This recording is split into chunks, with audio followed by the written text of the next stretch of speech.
All right, hello, ladies and gentlemen. Welcome back to the channel. I decided to set up the studio camera today, so hopefully I look presentable. Hopefully everything looks okay. We got into that time of the year where I start to reminisce, start to think about what happened the past year, and just wanted to share some of my thoughts, especially with how the market's been turbulent lately, and how that's going to affect our business. So obviously, Pokemon has taken a downturn. Some people are very worried about this, obviously. A lot of values of cards have actually shot down like 30-40%. But honestly, as long as you're looking at this from the right lens, this should be a good thing for pretty much every real Pokemon business. I will also note that while I'm saying this is good for every Pokemon business, I think this is pretty good for the consumer also. The consumer is actually getting to get a hold of product. I finally see some of my LGSs actually having Phantasmal Flames ETBs actually readily available. I've seen a little bit of big box stores still have some stuff, but that's a little more difficult since that is where the scalpers are really centralizing. That is where they're really trying to go after stuff. So that one hasn't quite recovered yet, but I think the healing has begun.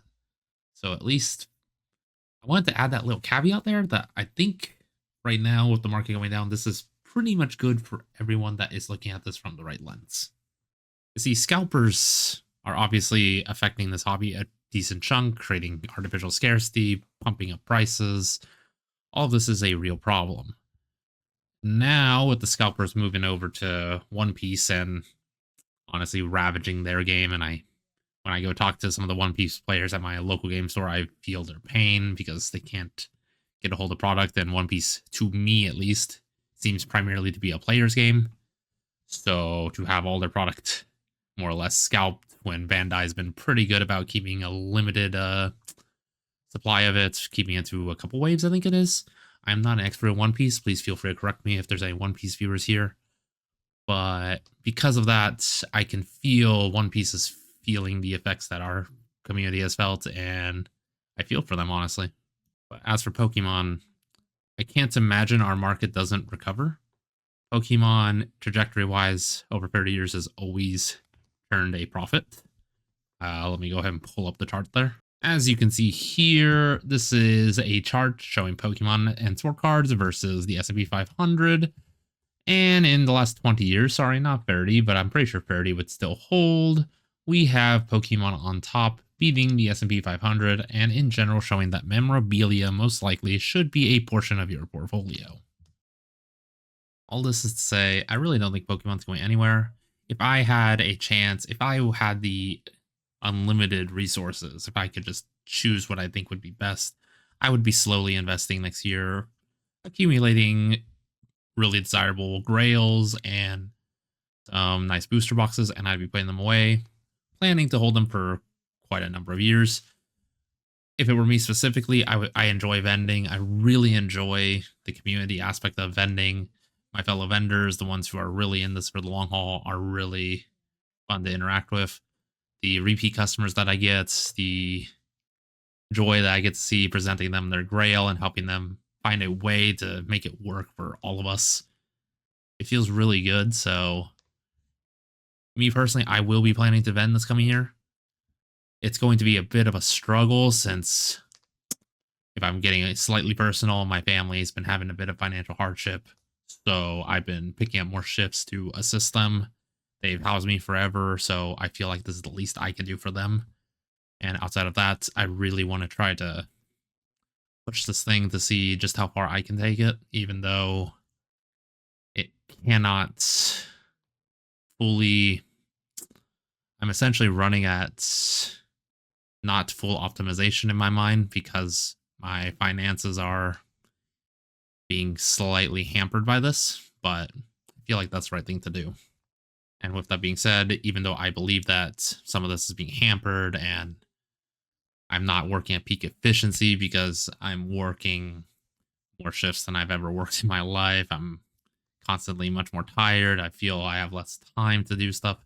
I feel that this overall is something that I really enjoy. I feel like I found something that I have a passion for, so I want to push it.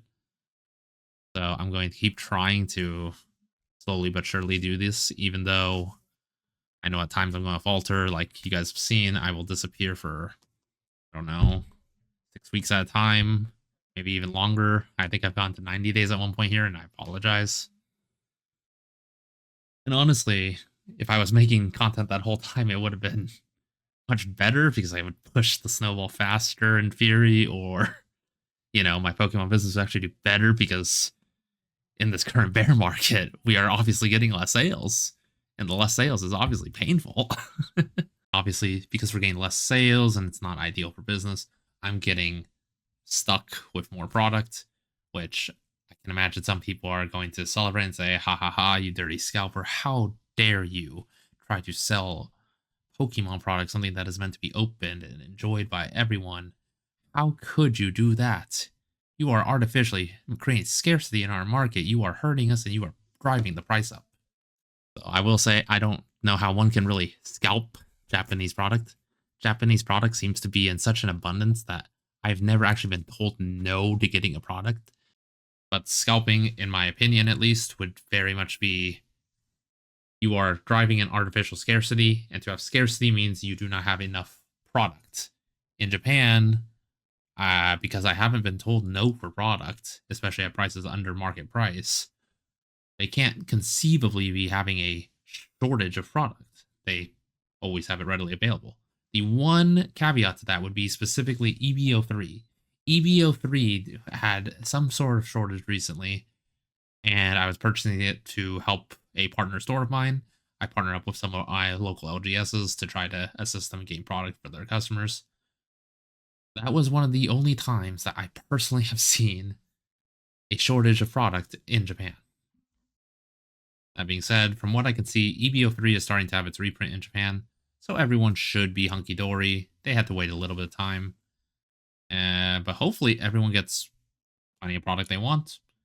In my mind, at least, when it comes here, the consumer gets to open the product, gets to buy a pack at under the price that they're going to be paying for US packs, and they still have something to rip, which is ultimately what the consumer seems to want. They really want to gamble. They really want to, chase that really nice collectible that they're hunting for. That Nami, that Robin, whoever else you might be into. But yeah, to get back to original point, I don't think Pokemon's going anywhere. I think if you have the capital, I would continue to put it in. If you're scared for your return, you're probably still going to get paid out next year.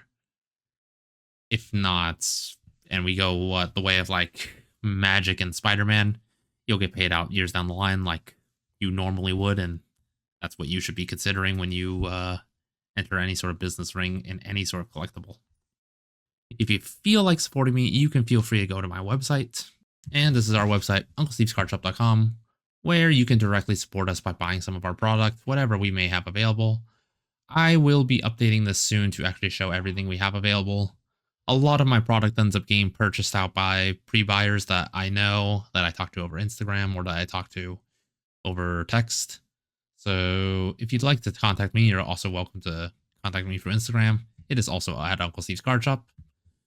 But yeah, this website is the best possible means of supporting me. So if anyone wanted to, I would appreciate it. If not, I understand. Please have a wonderful night.